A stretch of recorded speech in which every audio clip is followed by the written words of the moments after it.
اللہ رب العزت کی حمد و ثنا اس کے پیارے محبوب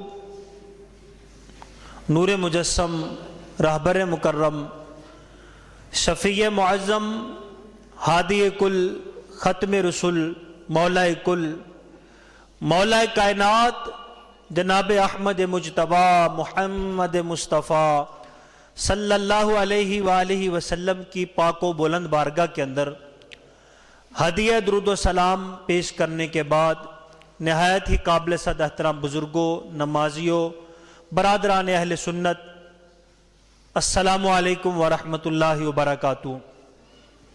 آج 13 رجب المرجب ہے، جمعۃ المبارک کا عظیم دن ہے۔ عام الفیل کے 30 سال بعد ٹھیک جب میرے نبی کی عمر مبارکہ 30 سال ہوئی تو یہی دن جمعۃ المبارک تھا، یہی تاریخ 13 رجب تھی۔ تو اللہ کے گھر کے اندر مولا مشکل کشا تاجدار حل عطا علی المرتضی رضی اللہ تعالی عنہ وجہہ الکریم کی ولادت ہوتی ہے۔ آپ سب کو حضرت مولا علی کی ولادت بہت مبارک ہو۔ آج ان کی ولادت مقدسہ کا مبارک دن 13 رجب جمعۃ المبارک ہے۔ دن بھی وہی ہے، تاریخ بھی وہی ہے۔ بعض لوگوں نے اس کو نہیں مانا، انہوں نے کہا کہ کعبے کے اندر ولادت نہیں ہوئی، حالانکہ حدیث کے اندر لفظ ہیں فی جوف الکعبہ، کعبے کے اندر حضرت مولا علی کی ولادت ہوئی۔ کوئی مانے نہ مانے، علامہ اقبال کہہ گیا میں تو مانتا ہوں، کسے رانا میسر شد این سعادت با کعبہ ولادت با مسجد شہادت۔ علامہ اقبال کہہ گیا کسے رانا میسر شد این سعادت با کعبہ ولادت با مسجد شہادت۔ روئے زمین پہ حضرت مولا علی سے پہلے اور قیامت تک کسی کو یہ سعادت نہ ملی ہے نہ ملے گی کہ وہ کعبہ میں پیدا ہوا اور مسجد میں شہید ہوا ہو۔ یہ مولا علی کا امتیاز ہے۔ ایک تھے، ایک ہیں، ایک رہیں گے حیدر۔ جب ایک ہے فاطمہ تو دو کیسے بنیں گے حیدر؟ ایک تھے، ایک ہیں، ایک رہیں گے حیدر۔ جب ایک ہے فاطمہ تو دو کیسے بنیں گے حیدر؟ قرآن ادھر ہوتا ہے جدھر چہرہ ہوتا ہے حیدر کا، حق ادھر جاتا ہے جدھر ہوتا ہے حیدر۔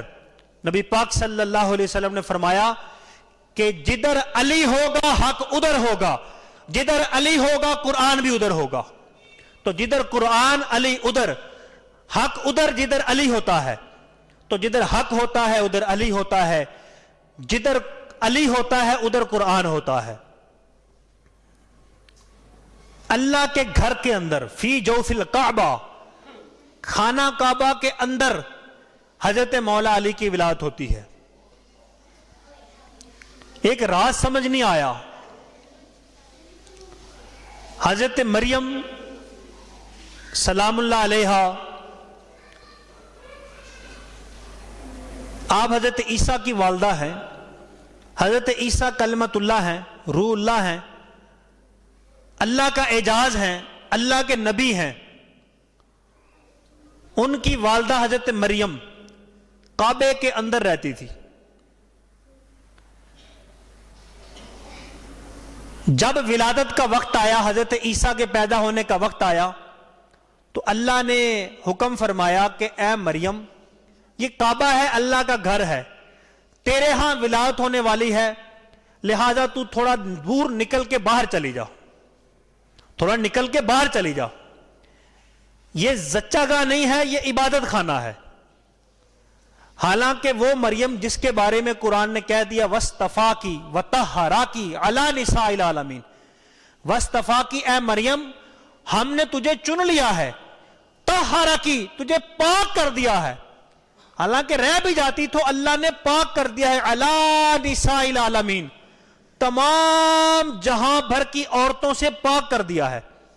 تو پاکیزہ عورت تھی، بغیر باپ کے حضرت عیسیٰ پیدا ہو رہے تھے کوئی ایسا ویسا معاملہ نہیں تھا جو عورتوں کے ہاں پلیدگی کا معاملہ ہوتا ہے، پاک تھی، گھر میں رہ بھی جاتی. اللہ نے کہا نہ، بے شک تیرا گھر کعبے کے اندر ہے، رہتی تو کعبے میں ہے، کھاتی کعبے میں ہے، سوتی کعبے میں ہے، عبادت کعبے میں کرتی ہے، لیکن اب تیرے ہاں ولادت ہونے والی ہے، کعبے سے باہر نکل کے ذرا دور چلی جا.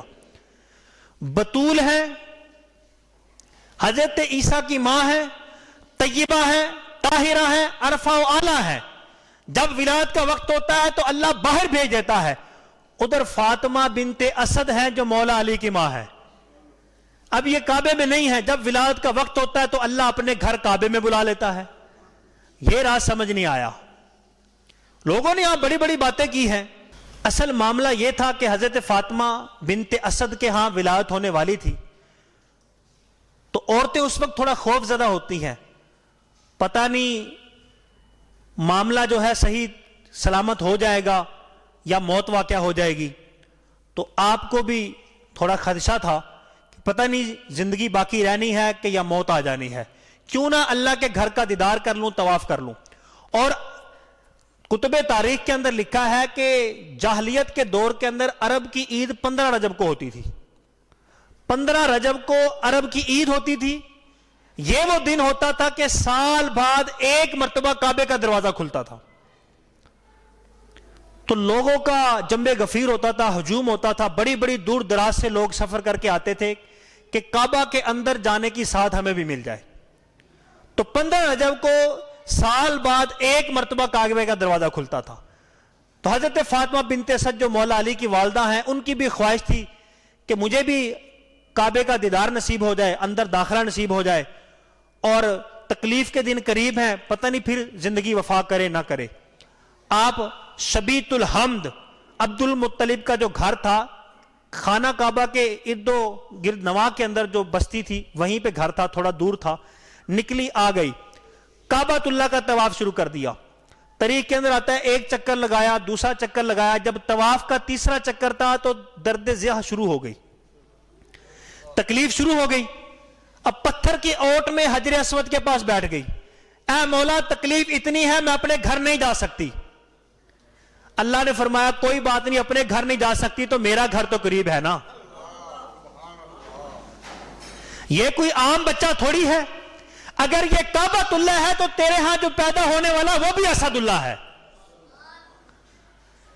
تو حضرت فاطمہ بنت اسد رو رہی ہیں، مولا جو جس گھر کا مہمان ہوتا ہے پھر اس مہمان نواز کی عزت کی حفاظت اس کے ہاتھ کے اندر ہوتی ہے. اے مولا تکلیف آ گئی ہے، گھر نہیں جا سکتی. یہی معاملہ ہو گیا تو لوگوں کا جنب غفیر ہے، تو بے پردگی ہو گئی. تو ہاتف غیب سے آواز آئی قریب آ، میرے گھر کے قریب آ. تو حضرت فاطمہ بنت اسد وہ جو کعبہ گئے ہیں انہوں نے دیکھا ہے حجر اسود سے جو پچھلا کونا ہے، رکن یمانی جس کو کہتے ہیں، کپڑا وہاں سے بھی تھوڑا سا ننگا ہوتا ہے. ہر وقت کعبے کا غلاف وہاں سے اٹھا ہوتا ہے، اور لوہے کی بڑی بڑی کیلیں وہاں پہ ٹھکی ہوئی ہیں اور دیوار پھٹی ہوئی ہے. آج تک وہاں پہ وہ نشان باقی ہے. دیوار شک ہوئی، فاطمہ بنت اسد اندر گئی، دیوار پھر مل گئی. سارے قریش کے لوگ دیکھ رہے ہیں، کعبے کے اندر چلی گئی. حضرت مولا علی رضی اللہ تعالی عنہ کی ولادت ہو گئی.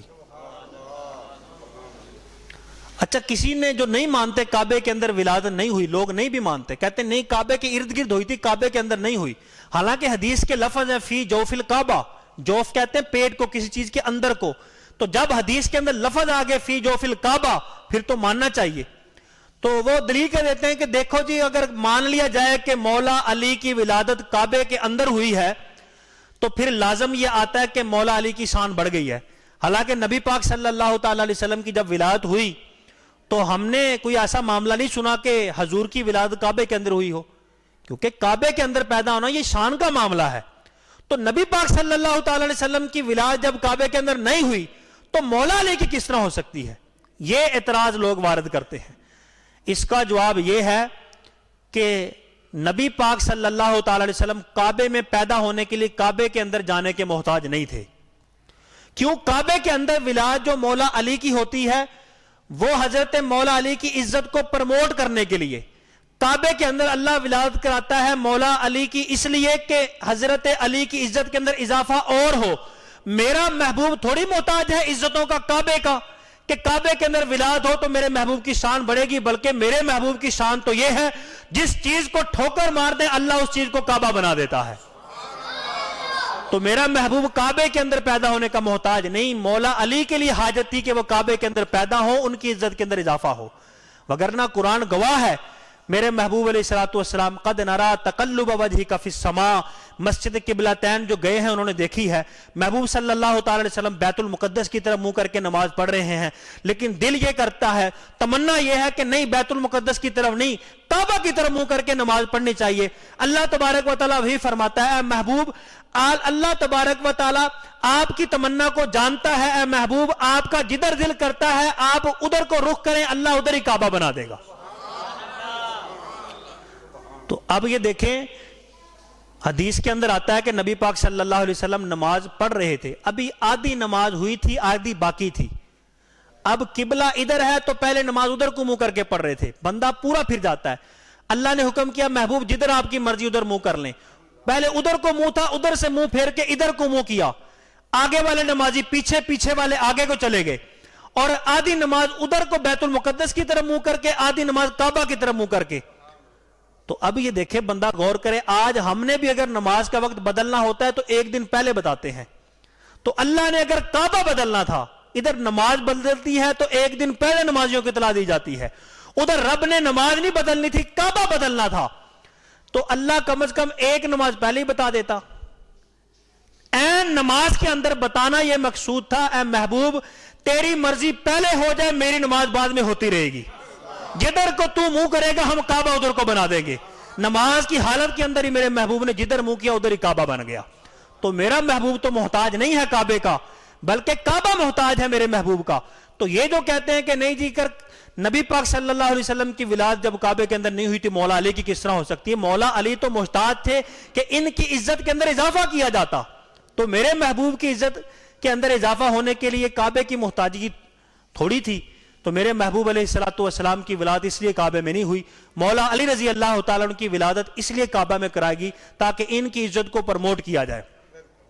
اور دوسری وجہ اللہ تعالیٰ نے یہ اعلان کیا ہے قرآن کے اندر، انما یرید اللہ لیذھب عنکم الرجس اہل البیت، اللہ یہ ارادہ رکھتا ہے کہ جو محبوب کی نسل ہے اللہ تبارک و تعالیٰ قیامت تک محبوب کی نسل کو پاک فرما دے۔ اب اللہ کا یہ اعلان تو موجود تھا لیکن اس پہ دلیل نہیں تھی، اب اللہ نے دلیل بھی تو دنیا کو دکھانی تھی، تو اللہ تعالیٰ نے حضرت مولا مشکل کشا رضی اللہ تعالیٰ عنہ کی ولادت کعبے کے اندر کرا کے یہ دنیا کو یہ دلیل دکھائی کہ اہل بیت اطہار کی طہارت کے اوپر دلیل، پہلی دلیل روئے زمین کے اوپر وہ کعبۃ اللہ ہے۔ تو جب حضرت مولا علی پیدا ہوئے تو کوئی ایسا معاملہ جو نفاس کا معاملہ ہوتا ہے، خون کا معاملہ ہوتا ہے، نپاکی کا معاملہ ہوتا ہے، کوئی معاملہ نہیں ہوا، مٹی اٹھا کے کعبے کی باہر پھینکی گئی ہو، تاریخ کے اندر کوئی ایسے لفظ نہیں ملتے۔ مولا علی کی پیدائش ہوئی کعبے کے اندر، دیوار پھٹی، ماں اندر چلی گئی، اندر ولادت ہوئی، تو یہ اللہ تعالیٰ نے ان کی اہل بیت کی، نبی کی نسل کی طہارت کا پہلا گواہ روئے زمین پہ کعبہ کو بنا دیا۔ تو یہ مقصد تھا کعبے کے اندر مولا علی رضی اللہ تعالیٰ عنہ کی ولادت کرانے کا۔ اب جس طرح کہ میں نے آپ کو شروع میں بتایا 15 رجب کو عید ہوتی تھی عرب کے جاہلین کی، 15 رجب کو دروازہ کھلتا تھا کعبۃ اللہ کا، اب بڑا تالا لگا تھا، 15 رجب سے پہلے تالا کھولنے کی اجازت نہیں تھی۔ اب یہ واقعہ ہوتا ہے آج جمعہ والے دن 13 رجب کو، 13 رجب بھی مولا علی اندر، رات بھی اندر، 14 رجب آ گئی، سارا دن بھی اندر رات بھی اندر، 15 رجب آ گیا، ادھر میرے محبوب علیہ الصلوۃ والسلام غار ہرا کے اندر ہے، عبادت کے اندر محو ہے، وہی آتی ہے محبوب آپ ادھر عبادت کے جلوے میں مزے لوٹ رہے ہیں، اللہ نے آپ کو بھائی عطا فرمایا ہے، کعبے کے اندر ہو، 3 دن ہو گئے اندر ہے، محبوب جائیں اپنے بھائی کو لے کے آئیں۔ محبوب علیہ الصلوۃ والسلام خرما خرما غار ہرا سے اترتے ہیں، کعبہ کے صحن میں تشریف لاتے ہیں، قریشی آپ کے ارد گرد جھومر بنا لیتے ہیں، الصادق والامین، وہ صادق امین آ گئے، وہ صادق امین آ گئے، سارا واقعہ حضور کو بتاتے ہیں۔ اب کعبے کا دروازہ کھلتا ہے 15 رجب کو، جب وہ رسم کا دن آتا ہے کعبے کا دروازہ کھلتا ہے، حضور اندر تشریف لے کے جاتے ہیں، انتہائی خوبصورت، سونا، حسین و جمیل، موٹا تازہ، تو بچہ چچی کی گود کے اندر دیکھتے ہیں تو مبارک دیتے ہیں، چچی مبارک ہو، اللہ تعالیٰ نے آپ کو حسین و جمیل بیٹا عطا فرمایا ہے۔ کہا بیٹا خیر مبارک، لیکن خوشی کے آثار نہیں ہے۔ حضور فرماتے چچی کیا بات ہے، بات تو خوشی کی ہے لیکن آپ پریشان لگتے ہیں. کہا بیٹا کیا کروں, 3 دن ہو گئے ہیں جو بچہ پیدا ہوا اس نے آنکھیں نہیں کھولی, بچہ نبینا ہے. ماں نے بڑی کوشش کی, ہلایا, گود کے اندر جھلایا, آنکھیں کھلوانے کی کوشش کی, لیکن مولا علی رضی اللہ تعالیٰ 3 دن 13 14 15 رجب ہو گئی ہے, آنکھیں نہیں کھولی. بیٹا پریشانی یہ ہے بچہ پیدا ہوا ہے لیکن اندھا ہے. حضور نے فرمایا یہ کیسے ہو سکتا ہے, ہو بھائی محمد عربی کا اور آنکھوں سے نبینا ہو, یہ کیسے ہو سکتا ہے؟ لا چچی مجھے پکڑا. تو جب نبی پاک صلی اللہ تعالی وسلم کی گود کے اندر دیا وہ مصحف ولایت, وہ ولایت کا قرآن, جب رحل نبوت کے اوپر آیا, نبوت کی بھینی بھینی خوشبو محسوس کی تو آنکھیں کھول دی. 3 دن بعد مولا علی نے آنکھیں کھولی. حضور نے فرمایا علی آنکھیں کیوں نہیں کھولتا؟ اللہ سے وعدہ کر کے آیا تھا کہ جب دنیا میں جاؤں گا تو پہلی نظر تیرے محبوب کے چہرے پہ ڈالوں گا. تو اس لیے وجہہ الکریم کہتے ہیں مولا علی کو. حضرت علی کے نام کے ساتھ جو وجہہ الکریم کہتے ہیں, کرم والا, عزت والا چہرہ. جس طرح کعبے کو دیکھنا عبادت ہے, جس طرح نماز پڑھنا عبادت ہے, قرآن پڑھنا عبادت ہے, اسی طرح میرے حضور فرماتے ہیں علی کے چہرے کو دیکھنا بھی عبادت ہے. سب سے پہلی نظر میری علی کے چہرے پہ پڑی ہے, علی کی پہلی نظر میرے چہرے پہ پڑی ہے. علی کے چہرے کو دیکھنا عبادت ہے. بڑی حدیثیں ہیں اس کے اوپر. نبی پاک صلی اللہ تعالی علیہ وسلم نے ایک لشکر روانہ کیا تو اس کی قیادت مولا علی رضی اللہ تعالیٰ عنہ کر رہے تھے. جب آپ روانہ ہو گئے تو دور تک حضور دیکھتے رہے, گرد و غبار اڑتی دیکھتے رہے کہ مولا علی جا رہے ہیں. تو جب نظروں سے اوجھل ہونے لگے تو حضور نے ہاتھ اٹھا کے یہ دعا مانگی, اے اللہ مجھے اس وقت تک موت نہ دینا جب تک علی واپس نہ آ جائے, میں اس کا چہرہ نہ دیکھ لوں. اتنے دیدار کے طلبگار تھے صحابہ, حضور کے زیارت کے طلبگار, اور نبی حضرت مولا علی کے چہرے کے زیارت کے طلبگار. پھر مولا علی کا چہرہ وجہہ الکریم کیوں نہ ہو, آپ کے چہرے کو دیکھنا عبادت کیوں نہ ہو, اس وقت تک موت نہ دینا جب تک میں علی کا چہرہ نہ دیکھ لوں. یہ معراج کا مہینہ ہے. اس مہینے کے اندر آقا کریم علیہ السلام کو سفر معراج ہوا. تو اس مہینے میں جب حضور گئے تو ہر آسمان پہ جو فرشتہ ملتا, حدیث کے اندر یہ لفظ موجود ہے, اور محب تبری نے بھی یہ لکھا ہے, ریاض النظرہ فی مناقب عشرہ مبشرہ, صحابہ کی شان کے اوپر یہ کتاب ہے, بڑی جید کتاب ہے, سارے مسلک کے لوگ اس کتاب کو مانتے ہیں. اس کتاب کے اندر لکھا ہے جب نبی پاک صلی اللہ تعالی علیہ وسلم آسمان طے کر رہے تھے تو جس آسمان پہ بھی جاتے تھے ہر آسمان پہ جو فرشتہ ملتا تھا وہ بھی, اور جس جنت سے بھی حضور گزرتے تھے, جس جنت میں جو نبی ملتا تھا, ہر نبی بھی, ہر آسمان کا فرشتہ بھی حضور سے یہ پوچھتا تھا کہ علی کب آئیں گے, ہم نے ان کے چہرے کی زیارت کرنی ہے. تو علی کے چہرے کو دیکھنا عبادت ہے. تو علی تو نے آنکھیں کیوں نہ کی تھی, تیری ماں پریشان تھی, بچہ نبینا پیدا ہوا ہے, اللہ سے وعدہ کر کے آیا تھا جب دنیا میں جاؤں گا تو پہلی نظر تیرے محبوب کے چہرے پہ ڈالوں گا. تو آنکھیں کھل گئی, پریشانی دور ہو گئی. تو حضرت مولا علی رضی اللہ تعالیٰ عنہ کی والدہ سے حضور پوچھنے لگے چچی ان کا نام کیا رکھا ہے؟ کہا نام تو آپ نے ہی رکھنا ہے. تو نبی پاک صلی اللہ تعالی وسلم انا محمد ہوا علی, میں محمد ہوں تو پھر یہ علی ہے. ان من کنت مولا علی مولا, جس کا میں مولا ہوں علی اس کا مولا ہے. میں محمد ہوں یہ علی ہے, جس کا میں مولا ہوں اس کا علی بھی مولا ہے. تو نبی پاک صلی اللہ تعالی وسلم نے نام مبارک رکھا. تو 3 دن ہو گئے ماں کا دودھ نہیں پیا تھا. تمام کتب تاریخ کے اندر یہ موجود ہے, ماں کا دودھ نہیں پیا. نبی پاک صلی اللہ تعالی وسلم نے اپنی زبان مبارک منہ کے اندر دی تو حضرت مولا علی بے تابی سے چوسنے لگے. کافی دیر تک نبی پاک صلی اللہ علیہ وسلم کی زبان مبارک چوستے رہے. اگلا دن پھر آیا, پھر ماں کا دودھ نہ پیا. نبی پاک صلی اللہ تعالی وسلم آتے, اپنی زبان مبارک حضرت مولا علی کے منہ کے اندر ڈالتے, چوستے, اور سارا دن یوں ہی بغیر ماں کا دودھ پیے گزار دیتے. سیرت حلبیہ کے اندر لکھا ہے کہ مولا علی نے کئی دن اسی طرح کرتے گزارے, پھر کافی عرصے کے بعد جا کے ماں کا دودھ پینا شروع کیا. تو پہلی خوراک نبی پاک صلی اللہ تعالی علیہ وسلم کی زبان مبارک کی جو تری تھی وہ مولا علی کے جسم کی خوراک بنی. نام آپ نے رکھا. پہلی زیارت نبی پاک صلی اللہ تعالی وسلم کے چہرے کی. اب جب کعبہ سے باہر لے کے آئے تو کچھ جاہلانہ رسمیں تھی, بے ڈھنگی سی رسمیں ان کے اندر رواج تھا, وہ پوری کرتے تھے. کعبۃ اللہ کا جو ٹھیکیدار تھا, جو چیمپئن بنا ہوا تھا, ٹیکس لینے والا, جگہ ٹیکس وصول کرتا تھا, وہ ابو جہل تھا. وہ آ گیا, وہ کہنے لگا کہ ادھر لاؤ, اس کو تلک لگانا ہے، کیونکہ یہ رواج تھا جب جو بچہ پیدا ہوتا تو کعبے کے اندر ایک بڑا بت رکھا ہوا تھا جس کا نام تھا ہبل. ہبل بت کے قدموں کی مٹی بچے کے ماتھے پہ لگائی جاتی تھی. حضرت فاطمہ بنت اسد کو ابو جہل کہنے لگا کہ لاؤ یہ مٹی لگانی ہے، اور اس کے نذرانے کے طور پہ، ٹیکس کے طور پہ پھر وہ پیسے وصول کرتا تھا. اب یہ رسم تھی، انہوں نے کہا کہ نہیں میں یہ مٹی نہیں لگانے دوں گی.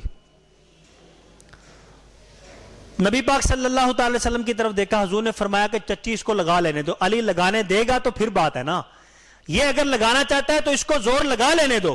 حضرت فاطمہ بنت اسد کہنے لگی مٹی نہ لگا، تیری فیس ہے 100 درہم، 100 درہم چھوڑ تو 200 لے لے، لیکن مٹی نہ لگا. کہنے لگا نہیں یہ رسم چلتی آ رہی ہے، یہ توڑنی تھوڑی ہے، کل کو پھر کوئی اور انکار کرے گا، لہذا مٹی لگ کے رہے گی. اب تلک لگانے کے لیے جب آگے بڑھا، قوت مردہ شیر یزداں لا فتح الا علی الذوالفقار، حضرت مولا علی رضی اللہ تعالیٰ عنہ، وہ ننھا سا ہاتھ آگے بڑھایا، ابو جہل کے چہرے پہ مارا. اب کتب تاریخ کے اندر آتا ہے کہ ایسا زوردار ہاتھ تھا کہ ابو جہل کا منہ ٹیڑھا ہو گیا. مرتے دم تک ابو جہل جب چلتا تھا تو سیدھا رہا ہوتا تھا، دیکھنے والوں کو یوں لگتا تھا جس طرح موڑ کاٹنے لگا ہے. وہ بچپنے کے اندر جو سٹ مولا علی نے ماری تھی اور پھر وہ جوانی تک، اس کے مرتے دم تک اس کے چہرے کا بگاڑ باقی رہا تھا. اب اتنی قوت تھی مولا علی رضی اللہ تعالیٰ عنہ کے ہاتھ کے اندر، اب اندازہ کرے جوانی کی قوت کا عالم کیا ہوگا. تو حضرت علی رضی اللہ تعالیٰ عنہ کی اب چند دن کے دودھ پیتے بچے ہیں، تو چھوٹے سے ہاتھ کے اندر اتنی قوت ہے، تو جوانی کے اندر خیبر کا دروازہ پھر آپ کے ہاتھ کی طاقت کس طرح برداشت کر سکتا ہے. وہ خیبر کی بڑی مشہور کہانی ہے. کئی دن ہو گئے تھے، نبی پاک صلی اللہ تعالی علیہ وسلم نے بڑے بڑے جرنیل بھیجے تھے، سارے ناکام واپس لوٹ رہے تھے. مسلمان تھک گئے تھے لیکن فتح نہیں مل رہی تھی.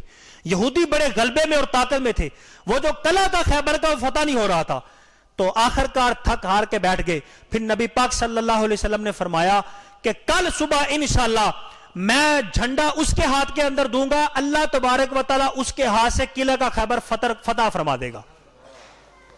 اب صحابہ کو بے چینی لگ گئی کہ وہ کون ہوگا جس کو کل صبح جھنڈا دیں گے اور اس کے ہاتھ سے قلعہ فتح ہو جائے گا. بڑے بڑے جرنیل جس کو فتح نہیں کر سکے، ہم سب تھک گئے ہیں.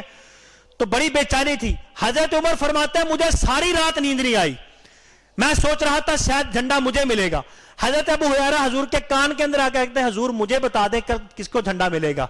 حضور نے فرمایا نہیں بتانا، چل تجھے نشانی بتا دیتا ہوں. جھنڈا اس کو دوں گا وہ اللہ سے بھی محبت رکھتا ہے، اللہ کے رسول سے بھی محبت رکھتا ہے. تو یا رسول اللہ سارے ہی اللہ اور اس کے رسول سے محبت رکھتے ہیں. حضور نے فرمایا کہ اللہ بھی اس سے محبت رکھتا ہے، اللہ کا رسول بھی اس سے محبت رکھتا ہے. وہ تو رکھتا ہی رکھتا ہے، اللہ بھی اس سے محبت رکھتا ہے، اللہ کا رسول بھی اس سے محبت رکھتا ہے. کل جھنڈا اس کا دوں گا. ابو ہریرہ کو نہیں بتایا. جب صبح ہوئی تو سارے بے چین تھے، میرا اعلان ہوگا، حضور مجھے کہیں گے. ہر ایک کے دل کے اندر تمنا مچل رہی تھی، ہر ایک تڑپ رہا تھا مجھے جھنڈا مل جائے. قرہ اس کے نام نکلا جو غیر حاضر تھا، جو وہاں وہ کہتے ہیں نا کہ نصیب اپنے اپنے، کوئی آیا لے کے چلا گیا، کوئی عمر بھر بھی نہ پا سکا. یہ اپنا اپنا نصیب ہے، اپنے اپنے مقدر کی بات ہے. حضور نے فرمایا علی کدھر ہے؟ یا رسول اللہ وہ تو اپنے کمرے میں سویا ہے، وہ تو خیمے میں پڑا ہے، اس کی تو آنکھیں دکھنی آئی ہیں، بڑی تکلیف میں ہے. حضور نے فرمایا بلاؤ علی کو. حضرت مولا علی کو بلایا گیا. آنکھیں سرخ تھی، پانی نکل رہا تھا، دکھنی آئی ہوئی تھی، تو پکی ہوئی تھی آنکھیں. نبی پاک صلی اللہ تعالی علیہ وسلم نے اپنا لعاب دہن لگایا، انگلیوں سے جس طرح سرما لگایا جاتا ہے یوں آنکھوں میں پھیرا. مولا علی فرماتے ہیں جب آنکھیں تکلیف میں تھی، اس سے پہلے جس طرح مجھے نظر آتا تھا، لعاب دہن لگنے کے بعد مجھے پہلے سے بھی زیادہ بہتر نظر آنا شروع ہو گیا. تکلیف جاتی رہی، نظر صحیح ہو گئی. تو نبی پاک صلی اللہ علیہ وسلم نے حضرت مولا علی کے ہاتھ کے اندر جھنڈا پکڑا دیا. اب حضرت مولا علی کی قیادت کے اندر مسلمانوں نے حملہ کیا یہودیوں پہ. تو جب حملہ کیا تو مولا علی رضی اللہ تعالیٰ عنہ کے ہاتھ کے اندر، حضرت مولا علی رضی اللہ تعالیٰ عنہ کے ہاتھ کے اندر جو ڈھال تھی جس سے اپنی حفاظت کی جاتی ہے تاکہ اگلے کی تلوار نہ لگے، تیر نیزہ نہ لگے، وہ ہاتھ سے ڈھال گر گئی. اب مولا علی رضی اللہ تعالیٰ عنہ پریشان ہے کہ اگر وہ ڈھال اٹھاتا ہوں تو یہودی اوپر چڑھ چکا ہے، یہ ہم پہ سوار ہو جائیں گے، ہم پھر شکست کھا جائیں گے. اتنا وقت نہیں ہے کہ نیچے اترا جائے، ڈھال اٹھائی جائے. کھچر پہ بیٹھے بیٹھے ہی خیبر کے دروازے کے پاس سے جب گزرے تو کھبا ہاتھ، یوں الٹا ہاتھ خیبر کے دروازے کو ڈالا، جھٹکا دیا، اکھاڑ لیا. اب تاریخ کے اندر لفظ کیا آتے ہیں, خیبر کا جو دروازہ تھا وہ 40 گز اونچا تھا, 40 فٹ نہیں 40 گز اونچا تھا, 40 گز چوڑا تھا. جب اس کو یہودی بند کرتے تھے تو 40 بندے زور لگاتے تھے. تو قربان جائے مولا علی پہ اور قربان جائے اس خچر پہ جس نے بھی یہ بوجھ اٹھایا, مولا علی کی سواری پہ ایک جھٹکا لگایا, الٹے ہاتھ کے ساتھ خیبر کا دروازہ اکھاڑا اور پوری جنگ اس کو ڈھال بنا کے رکھا اور لڑتے رہے. تو یہ حضرت مولا علی رضی اللہ تعالیٰ کے ہاتھ کی پاور ہے. وہ بچپنے کے اندر ابو جہل جب وہ ہاتھ کی قوت برداشت نہیں کر سکا تو جوانی کے اندر وہ خیبر کس طرح آپ کے ہاتھ کی پاور کو, آپ کے ہاتھ کی طاقت کو برداشت کر سکتا تھا. تو حضرت مولا علی وہ خیبر کے دروازے کو اتنا بھاری جس کو 40 بندے بند کرتے ہیں, 40 گز چوڑا اور 40 گز لمبا جو دروازہ ہے, اس کو اٹھائے جنگ لڑتے ہیں اور قلعہ خیبر کا فتح کر کے واپس آتے ہیں. حضرت مولا علی پہ جب بڑھاپا آ گیا تو کوفہ کے اندر تھے, آپ نے لوگوں کی دعوت کی, تو ایک بندہ ایسا بھی تھا جس نے حضرت مولا علی کو نہیں دیکھا تھا. اس نے کہا چلو میں بھی چلتا ہوں, مولا علی کی زیارت ہو جائے گی. اس نے بندوں سے پوچھا, جب وہ دعوت پہ دسترخوان پہ پہنچا, اس نے کہا بیٹھا نا وہ علی ہے. تو حضرت علی رضی اللہ تعالیٰ اس وقت کچھ کھا رہے تھے, آپ کے ہاتھ کے اندر خروٹ تھا, آپ وہ توڑنے کی کوشش کر رہے تھے. بڑھاپا بہت ہو گیا تھا, بہت زیادہ ضعیفی تھی.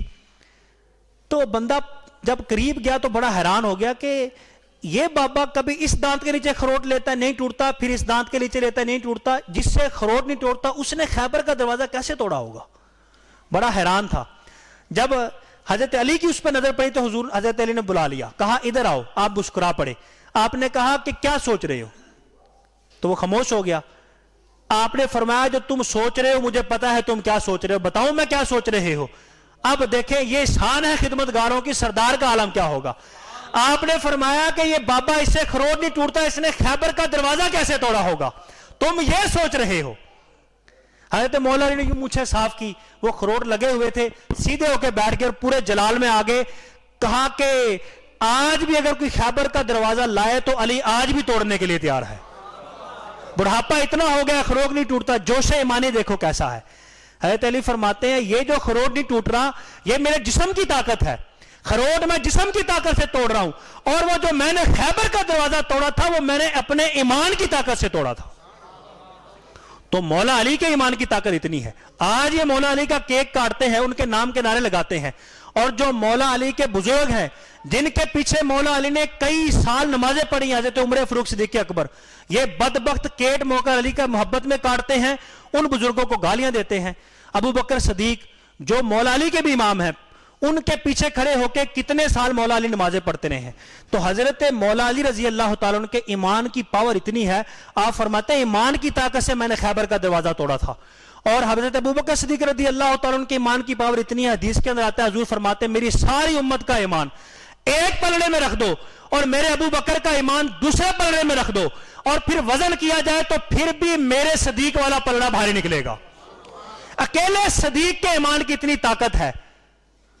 تو مولا علی رضی اللہ تعالیٰ کے ایمان کی اتنی طاقت ہے, تو پوری دنیا کا ایمان ملا کے, مولا علی کا ایمان ملا کے, پھر بھی ابو بکر صدیق کے ایمان کے پاور جتنا ایمان کسی کا نہیں ہو سکتا. تو سنیں پھر صدیق اکبر کی شان کتنی ہوگی. حضرت مولا علی کی محبت کے نعرے لگاتے ہیں اور صدیق اکبر عمر فاروق کو گالیاں نکالتے ہیں بدبخت. حضرت مولا علی نے فرمایا کہ میری اور میرے بزرگوں کی محبت اور نفرت ایک دل کے اندر جمع نہیں ہو سکتی. ایسا نہیں ہو سکتا میرے بزرگوں سے وہ نفرت رکھتا ہو, مجھ سے محبت رکھتا ہو. فرمایا جس دل کے اندر میری اور میرے بزرگوں کی محبت اور نفرت جمع ہو جائے وہ کسی مومن کا دل نہیں, وہ منافق کا دل ہے. مومن کا دل وہی ہوگا کہ جس دل کے اندر علی کی محبت ہوگی, ساتھ مولا علی کے جو بزرگ ہیں حضرت عمر فاروق, عثمان غنی, ابوبکر صدیق کی محبت بھی دل کے اندر ہوگی. تو حضرت مولا علی رضی اللہ تعالیٰ نے خیبر کا دروازہ اکھیڑا. تو بے شمار آپ کے بہادری کے واقعات ہیں. آخری واقعہ آپ کی بہادری کا عرض کر کے میں اپنی گفتگو اختتام کی طرف لے کے جاتا ہوں. جب جنگ خندق ہوئی, یہ بڑی خطرناک جنگ تھی. مسلمانوں کو اپنے بچنے کی کوئی امید نہیں تھی, کیونکہ کافر بہت پاور میں تھا, بہت تعداد میں تھا, اسلحے کے لحاظ سے بھی بہت لیس تھا. نبی پاک صلی اللہ علیہ وسلم نے میٹنگ بلوائی کہ کیا کیا جائے. اگر مدینے سے باہر لڑکے جا کے لڑتے ہیں تو پھر بھی خطرہ ہے, اگر مدینے کے اندر رک کے لڑتے ہیں ہو سکتا ہے شکست کھا جائیں, تو پھر یہ ہمارے بچوں کو, ہماری عورتوں کو بھی نہ چھوڑے. تو اب مسلمانوں کی تعداد بھی نہیں تھی, پاور بھی نہیں تھی, اسلحہ بھی نہیں تھا. حضرت سلیمان فارسی نے ایک مشورہ دیا, یا رسول اللہ صلی اللہ تعالی علیہ وسلم, جو مدینہ شریف گئے ہیں انہوں نے یہ منظر نقشہ دیکھا ہوگا مدینہ شریف کا کہ انہوں نے دشمن نے بڑے تیز گھوڑوں پہ آنا تھا. مدینہ شریف کے ایک جانب مغرب کی جانب جبل صلاح ہے, یعنی ایسا پہاڑی سلسلہ ہے, جگہ جگہ پتھر ہیں, وہاں پہ بکری اونٹ گھوڑا تیز نہیں دوڑ سکتے, ادھر سے تو دشمن آ نہیں سکتا تھا. مشرق کی طرف مدینے کی طرف جگہ جگہ زمین ابری ہوئی ہے, جس طرح کانٹے ابرے ہوئے ہوتے ہیں, وہاں سے بھی تیز لشکر نہیں آ سکتا تھا. اور جنوب کی جانب وہاں پہ کھجوروں کے جھنڈ تھے, وہاں سے بھی گھوڑے تیز نہیں دوڑا سکتے تھے, تیر اندازی بھی نہیں کی جا سکتی تھی. تو دشمن کو صاف علاقہ چاہیے تھا, کھلا میدان چاہیے تھا, جہاں سے گھوڑے تیز دوڑیں اور تیر بالکل صاف انداز کے اندر چلائے جائیں. ایک طرف جبل صلاح, ایک طرف پتھریلے نکیلے پتھر ٹبے, اور ایک طرف کھجوروں کے جھنڈ. ایک طرف صرف باقی تھی جس طرف سے صاف علاقہ تھا, دشمن حملہ کر سکتا تھا, وہ تھا شمال کی جانب. دشمن نے ادھر سے آنا تھا. حضرت سلیمان فارسی نے کہا کہ ہم خندق کھود لیتے ہیں. جب ہم وہاں پہ ہوتے تھے تو ہم دشمن سے بچنے کے لیے خندق کھودتے تھے, بڑا گڑھا جو کئی فٹ چوڑا ہو اور گہرا بھی ہو. دشمن چاہے بھی تو چھلانگ لگا کے پار نہیں آ سکتا, باہر کھڑا رہے گا, سکتا رہے گا, سڑتا رہے گا, وہیں سے کھڑا ہو کے تیر اندازی کرتا رہے گا, ہم مقابلہ کرتے رہیں گے. تو نبی پاک صلی اللہ علیہ وسلم نے حکم دیا کہ جلدی جلدی خندق کھدوائی جائے. تو پھر کئی دن لگے. یہ ایک لمبا واقعہ ہے اور ایک معجزہ ہے. بہرحال خندق کھود لی گئی. دشمن آ گیا. دشمن کے وہم و گمان میں بھی نہیں تھا کہ مسلمان ایسی چال چل دیں گے ہم خالی ہاتھ رہ جائیں گے. جب وہ دشمن آیا تو آگے خندق تھی. کئی دن کھڑے رہے, کیا کریں کیا کریں. کئیوں نے کوشش کی کہ پھلانگ جائے خندق. جو پھلانگتا تھا بیچ میں دڑم جا کے نیچے گرتا تھا. ان کا گھوڑا نیچے گرتا تھا, وہ نیچے گرتے تھے. ایک کافر تھا جس کا نام تھا عمر بن ود. حضرت مولا علی رضی اللہ تعالیٰ نے اس کے متعلق فرماتے ہیں کہ یہ جو عمر بن ود تھا, یہ ایسا کافر تھا جو 1000 بندوں کے ساتھ اکیلا لڑنے کی طاقت رکھتا تھا. 1000 پہلوان اس کے سامنے ہو تو یہ ان پہ بھاری تھا. یہ عمر بن ود نے جب چھلانگ لگائی, اس نے خندق پار کر لی. کئی دن سے کسی سے خندق نہ پار ہوئی. عمر بن ود آ گیا اور مبارنے لگا کہ اے محمد, ہے کوئی میرے مقابلے میں جس کو تم بھیجو. اب محبوب علیہ الصلوۃ والسلام کی نظر پورے صحابہ مدینے میں سے جس ہستی پہ پڑی, حضور نے فرمایا اینا علی, علی کدھر ہے. اب ہم جو مولا علی کو مشکل کشا کہتے ہیں اس کی اصل یہ ہے, جب مشکل پیش آتی ہے تو آپ کو پکارتے ہیں. تو حضور نے یہ سنت بتائی ہے کہ جب مشکل پیش آئے تو علی کو مشکل کشا ماننا اور مشکل کے اندر علی کو پکارنا مجھے محمد کی سنت ہے. حضور فرمایا اینا علی, علی کدھر ہے. انا لبیک یا رسول اللہ صلی اللہ علیہ وسلم, یا رسول اللہ علی حاضر ہے. اب اس کے ہاتھ کے اندر طریق کے اندر آتا ہے 7 من کا گرز تھا, 1000 پہلوانوں پہ بھاری, اور گرز 7 من کا اور لمبا چوڑا. مولا علی کا قد درمیانہ. حضرت علی نے یہ نہیں کہا یا رسول اللہ وہ سواری پہ ہے, میں پیدل ہوں, اس کا اتنا لمبا قد ہے اور میرا درمیانہ قد ہے. 7 من کا گرز ہے اور میرے ہاتھ میں ہلکی سی تلوار ہے. تلوار پہ نیزے پہ تھوڑا بھاری تھا, کالی کملی والے پہ سارا سہارا اور آسرا تھا. تو آپ مقابلے کے اندر آ گئے. اب عرب کا رواج یہ طریقہ ہوتا تھا, جب پہلوان لڑتے تھے تو ایک دوسرے کو دعوت دیتے کہ تو پہلے اپنا وار کر. اب عمر بن ود نے کہا کہ تو وار کر مولا علی کو. حضرت علی نے کہا کہ اگر میں نے وار کر لیا پھر تو وار نہیں کر سکے گا, کیونکہ تو میرے پہلے وار میں فارغ ہو جائے گا. کوئی ایسا علی کے سامنے آیا نہیں جو آیا ہو اور پھر بچ کے نکل گیا ہو. حضرت علی نے فرمایا کہ نہیں, پہلا وار تو کر, اگر میں نے کر لیا تو پھر تجھے تو موقع ہی نہیں ملے گا وار کرنے کا. تو اب وہ عمر بن ود تھا, اس نے کہا کہ اگر میں وار کروں گا تو پھر تیرے پیچھے کون ہوگا. علی تجھے کون بچائے گا میرے وار سے. تجھے پتا ہے آج تک میں نے بھی وار کیا ہے اور میرے وار سے آج تک بچ کے کوئی نہیں نکلا ہے. اور بات بھی حقیقت تھی, جو مولا علی کے سامنے آیا ہو بچ کے نکل گیا ہو ایسا بھی کبھی نہیں ہوا تھا, اور عمر بن ود کے سامنے آیا ہو اور پھر چھوٹ گیا ہو اور زندہ نکل گیا ہو ایسا بھی کبھی نہیں ہوا تھا. عمر بن ود کہنے لگا کہ اگر میں وار کروں تو پھر تجھے کون بچائے گا. وہ مولانا روم کی حکایت یاد آ گئی. ہمارے علماء کرام فرماتے ہیں, آگے بھی میں نے بتائی ہے کئی مرتبہ, مولانا روم فرماتے ہیں کہ ایک شیر جو تھا نا وہ بکری کے پیچھے لگ گیا. بھاگتے بھاگتے بھاگتے ایک جھاڑی آئی, کانٹوں والی جھاڑی کے اندر بکری گھس گئی. چھلانگ لگائی بکری جھاڑی کے اندر. اب شیر نے بھی نہ آؤ دیکھا نہ تاؤ دیکھا, یہ دیکھا کہ یہ راستہ خراب ہے, یہ جھاڑیاں ہیں, اس نے بھی چھلانگ لگائی, وہ بھی جھاڑیوں کے اندر. اب بکری بھی پھنس گئی, شیر بھی پھنس گیا, پھنس دونوں گئے. بکری تھوڑی سی آگے پھنس گئی, شیر تھوڑا سا پیچھے پھنس گیا. بکری نے کہا سنا پھر اب تجھے کون بچائے گا. شیر نے کہا پہلے تو مجھے یہ بتا تجھے مجھ سے کون بچائے گا. اب لیکن شیر بھی آگے نہیں جا سکتا تھا, بکری بھی آگے نہیں جا سکتا تھا, کچھ فاصلہ تھا, بکری تھوڑی آگے تھی, شیر تھوڑا پیچھے تھا, بکری بھی آگے نہیں بڑھ سکتی تھی, شیر بھی آگے نہیں بڑھ سکتا تھا. تو جب بکری نے کہا کہ بتا اب تو مجھے, اب شیر کہنے لگا تو مجھے بتا تجھے کون بچائے گا. اب بکری کہنے لگی میرا تو سائیں سر پہ ہے, جب وہ شام کو دیکھے گا ریوڑ پہ نظر ڈالے گا ایک بکری کم ہے تو ڈھونڈتا تلاش کرتا یہاں آ جائے گا, مجھے نکال کے لے جائے گا, مجھے تو بچا تجھے کون بتائے گا. اب یہ وہ تھے جملے جو حضرت مولا علی رضی اللہ تعالیٰ عنہ کہہ رہے تھے.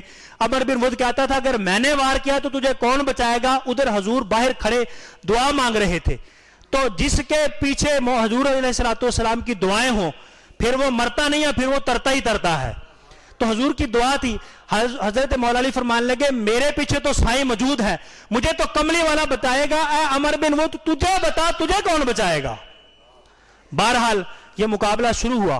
عمر بن ود نے پہلا وار کیا, حضرت مولا رضی اللہ تعالیٰ کے کندھے کو یوں کراس کرتا ہوا, چیرتا ہوا, آپ کے کندھے کو زخمی کرتا ہوا, آپ کے خول کو پاڑتا ہوا, وہ نیچے جا کے لگا, دھماکہ ہوا, ایک دھواں اڑا, گرد و غبار اڑی, لوگوں کے دل کانپ رہے ہیں, کافروں کی ٹانگیں بھی کانپ رہے ہیں, مسلمان بھی پریشان ہیں, آنکھوں سے آنسو ہے, نبی کی زبان پہ دعا جاری ہے, یا اللہ وہ کیا بنتا ہے, اے اللہ تو ہی علی کی مدد فرما. اب حضرت مولا علی رضی اللہ تعالیٰ عنہ جب وہ وار کرتا ہے تو مولا علی سنبھلنے نہیں اس کو دیتے, اس کے وار کے اوپر ہی ایسا وار کرتے ہیں, کتب تاریخ کے اندر آتا ہے ایسے زوردار دھماکے کی آواز آتی ہے, مسلمان سمجھتے ہیں اب مولا علی گئے, کافر بھی سمجھتے ہیں کہ اب مولا علی گئے. ایسا زوردار وار ہوتا ہے, جب وہ دھواں دھماکہ ختم ہوتا ہے تو پھر کیا نظر آتا ہے کہ وہ جو عمر بن ود ہے وہ زمین پہ پڑا ہوا ہے اور خون جو ہے وہ فواروں کی طرح نکل رہا ہے.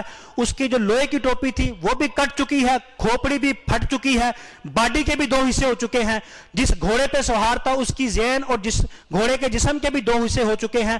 نیچے سخت جبل سلا کی وہ چٹان تھی, اس چٹان پہ جا کے تلوار لگتی ہے, چٹان بھی بیچ میں کٹ چکی ہوتی ہے.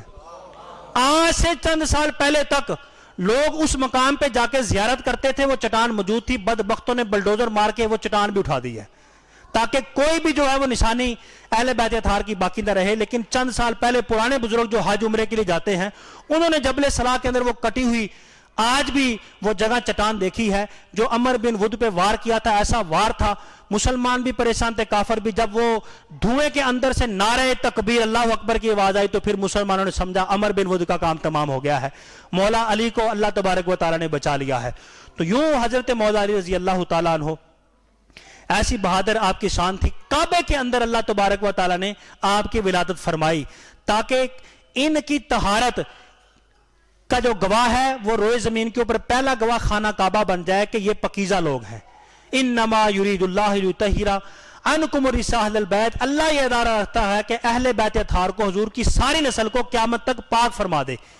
اب یہ اعلان تو کر دیا, کوئی دلیل مانگنا چاہے تو آج بھی کعبے چلا جائے, حجر اسود کے ساتھ والا کونا جس کو رکن یمانی کہتے ہیں وہاں جا کے دیکھ لے, اس کے اوپر کیلیں لگی ہوئی ہیں, وہاں سے کعبے کا پردہ اٹھا ہوا ہے اور کعبے کی دیوار پھٹی ہوئی ہے.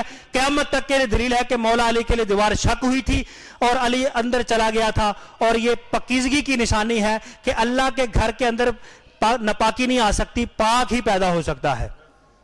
تو حضرت مولا رضی اللہ تعالیٰ کی شان کے اندر بے شمار روایتیں ہیں اور بھی بے شمار آپ کے سخاوت کے واقعات ہیں. بہرحال اسی پہ ہم اپنی گفتگو ختم کرتے ہیں. اللہ تبارک و تعالیٰ مولا علی رضی اللہ تعالیٰ عنہ کی ولادت مبارکہ کا دن آج ہمیں جوش و خروش کے ساتھ احسال ثواب کر کے منانے کی توفیق عطا فرمائے.